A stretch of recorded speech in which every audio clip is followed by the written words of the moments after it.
Assalamualaikum warahmatullahi wabarakatuh. Tetap semangat dengan Pak Dedi dalam ilmu kimia. Hari ini kita akan mencoba membahas masalah tetapan konsentrasi. Tetapan konsentrasi ini kita akan terapkan di dalam kesetimbangan kimia. Dalam hidup ini kita perlu adanya suatu kesetimbangan. Maka di kimia pun ada dikatakan dengan tetapan konsentrasi. Jadi, ya, pada reaksi kimia ada yang namanya suatu reaksi reversible, yaitu reaksi dapat balik, di mana reaksi zat-zat di ruas kanan dapat terurai kembali membentuk zat-zat di ruas kiri dalam keadaan tertentu. Jadi yang dari ruas kanan bisa ke arah sebelah ruas kiri dan ruas kiri bisa ke arah ruas kanan. Reaksi dapat balik atau reaksi reversible yang berlawanan arah itu memiliki kecepatan yang sama, maka disebut reaksi kesetimbangan.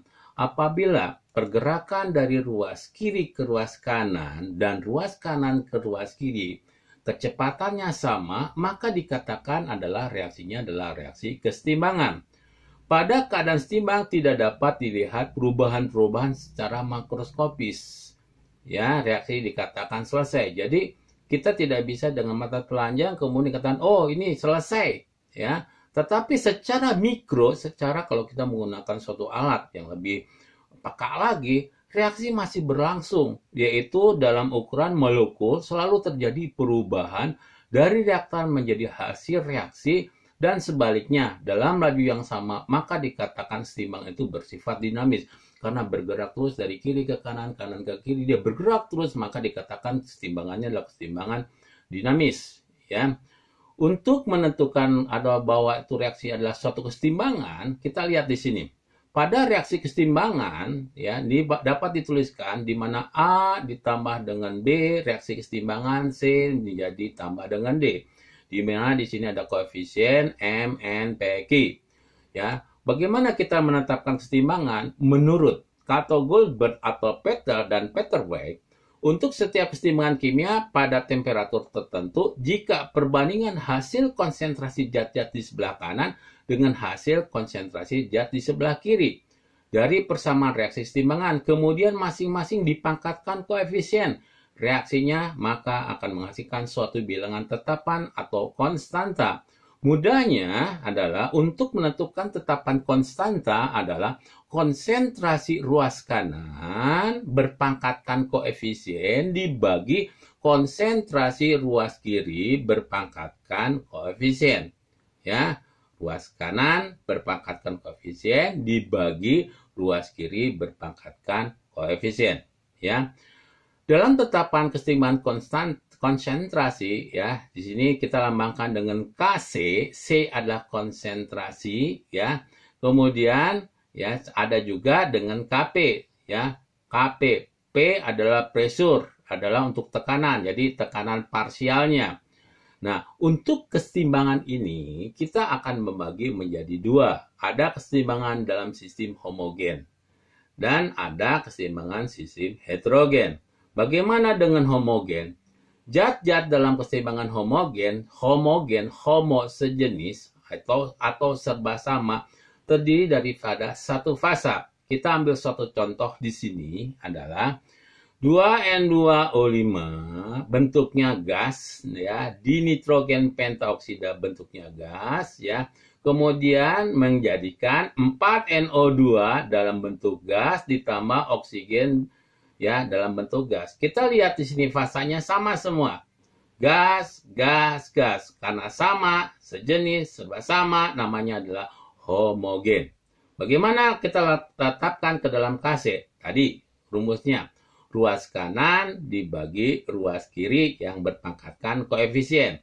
NO2 koefisien 4, jadi konsentrasi NO2 pangkat 4 dikali konsentrasi oksigen, sebenarnya di sini pangkat 1, biasanya pangkat 1 kita tulis, dibagi ruas kiri, ya, N2O5 pangkat 2. Ya, jadi kita akan menemukan persamaan konstanta konsentrasinya seperti ini.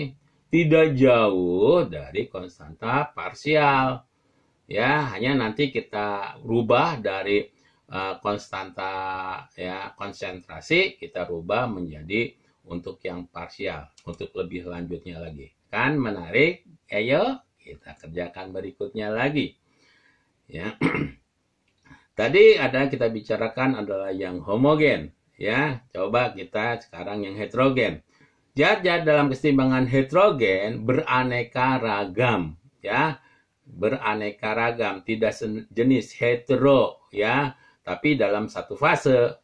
Konsentrasi zat-zat padat, solid, dan zat murni, ya, liquid, tidak mengalami perubahan selama reaksi berlangsung sehingga tidak dilibatkan dalam persamaan reaksi. Jadi untuk solid dan liquid tidak kita libatkan, ya. Itu. Ya, yang dilibatkan yang mana? Yang dilibatkan adalah gas dan aqua. Tetapi di antara gas dan aqua tersebut, mana yang akan lebih diutamakan? Yang lebih diutamakan adalah gas. Kita ambil satu contoh. CaO, ya, kalsium oksida, kita tambahkan karbon dioksida menjadikan kalsium karbonat. Ya, di mana sini wujud zatnya? Solid, gas, solid. Nah, di sini ada yang berbeda. Maka dikatakan ke sistemnya adalah sistem heterogen. Bagaimana? Yang tidak gas, solid, dan solid ini kita anggap satu. Tadi rumusnya ruas kanan CaCO3, karena kita anggap satu dibagi ruas kiri CaO 1 dikalikan CO2. Karena 1 kali CO2 adalah CO2, maka kita sederhanakan Kc sama dengan 1 per CO2. Begitu pula dengan cara Kp. Untuk lebih jelasnya lagi, kita coba dengan suatu latihan soal. Ya, di sini dikatakan, perhatikan reaksi keseimbangan pada suhu 350 derajat Celcius berikut. Kadangkala ada soal apa ini di mana? Nah, ini adalah merupakan kondisi saja, jadi tidak kita libatkan. Karena yang akan kita gunakan adalah konsentrasi. Ya, ini persamaan reaksinya ya HI menjadi H2 ditambah I2, tapi kita langsungkan dengan koefisien supaya dalam keadaan setara. Artinya setara, jumlah ruas kiri sama dengan jumlah ruas kanan. Apabila konsentrasi gas HI, H2, dan I2 dalam keadaan seimbang berturut-turut, nah untuk HI 0,4, untuk H2 0,06, untuk I2 0,04 molar. Hitunglah harga Kc. Ingat, ruas kanan berpangkatkan koefisien dibagi ruas kiri berpangkatkan koefisien. Ruas kanan H2 karena koefisiennya 1 tetap tidak ditulis. Pangkatnya tidak ditulis. I2 dibagi konsentrasi HI. Karena dia punya koefisien 2, maka dia dijadikan pangkat. Kita masukkan angka-angka tersebut. Untuk H2 tadi adalah 0,06. Kemudian untuk I2 0,04 molar. Kemudian untuk HI 0,4. Tapi jangan lupa 2 karena dia punya koefisien 2. Ketika kita hitung 0,06 dikalikan 0,04, mendapatkan 2,4 kali 10 pangkat minus 3. Dibagi 0,4 kuadrat, 0,16. Hasil akhirnya adalah 0,015. Oke, kita cari variasi soal yang lain. Ya, cari variasi soal yang lain. Ya. Di sini dikatakan dalam ruangan yang bervolume 2 liter dimasukkan 1 mol SO3 pada suhu tertentu dan terurai menjadi gas SO2 dan O2 sesuai reaksi keseimbangan berikut. H2SO3 ya terurai menjadi 2SO2 ditambah dengan O2. Apabila dalam keadaan seimbang masih terdapat 0,6 mol gas SO3, tentukan harga Kc. Kalau kalian bisa melihat soal di sini tidak ada konsentrasi. Jadi tugas Anda adalah mencari konsentrasi. Bagaimana kita mencari suatu konsentrasi? Kita akan melihat adalah kita harus membuat sebuah tabel dulu.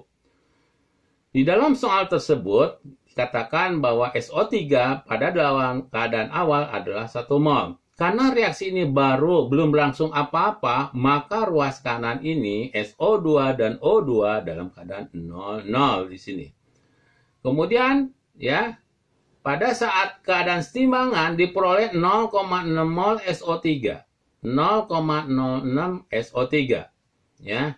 Nah, seperti kita ketahui, reaksi berlangsung dari ruas kiri ke ruas kanan, berarti ruas kiri berkurang, ruas kanan bertambah. Nah, di sini diketahui adalah 1 mol mula-mula pada saat keseimbangan 0,0 mol. Jadi, yang bereaksi berapa? 1 dikurangi berapa? 0,6. Maka 1 dikurangi 0,6, 0,4. Maka bereaksinya adalah 0,4. Perbandingan koefisiennya 2:2:1. Kalau di sini 0,4, maka di sini 0,4 karena perbandingannya 2:2. Kalau di sini banding 1, berarti setengahnya. Ini harusnya ada angka setengah. Setengah kali 0,4 berarti adalah 0,2. Ya, ini agak hilang di sini nih. Di sini 1, ya. Karena dikurangi 1 dikurangi 0,4 menjadi 0,6. Di sini 0 ditambah 0,4 menjadi 0,4, ya. 0 ditambah 0,2 menjadi 0,2. Ya, ini Bapak kurang di sini, harusnya di sini ada angka setengah, ya. Jadi setengah kali 0,4 0,2. Ya. Nah, kita akan mencari konsentrasi. Konsentrasikan mol per liter, mol per liter. Di mana SO3 itu, nah di sini 0,6 mol. Nah, dalam berapa? Dalam 2 liter, berarti sama dengan 0,3 molar. Kemudian SO2 0,4 per 2 liter 0,2 molar. O2 di sini adalah 0,2 per 0, bagi 2 0,1 molar. Kita punya rumusan ruas kanan dibagi ruas kiri berpangkatkan koefisien. Ruas kanannya ini SO2 kuadrat dikalikan O2 dibagi SO3 kuadrat. Kita masukkan angka-angka ini. SO2 adalah 0, SO2 mana nih? Nih 0,2 kuadrat. Kemudian O2 mana? O 0,1. SO3 0,3 kuadrat. Kita masukin angkanya, lalu kita hitung semuanya. Maka kita akan dapatkan hasil kali 0,2 kuadrat dikalikan 0,1 adalah 4 kali 10 pangkat minus 3. 0,3 kuadrat adalah 0,09. Maka kalau kita hitung mendapatkan 0,044. Mudah-mudahan apa yang Bapak jelaskan dapat dipahami oleh kalian semuanya. Dan tentu saja kita harus tetap semangat di dalam belajar. Ya. Bapak cukupkan sekian dulu. Assalamualaikum warahmatullahi wabarakatuh.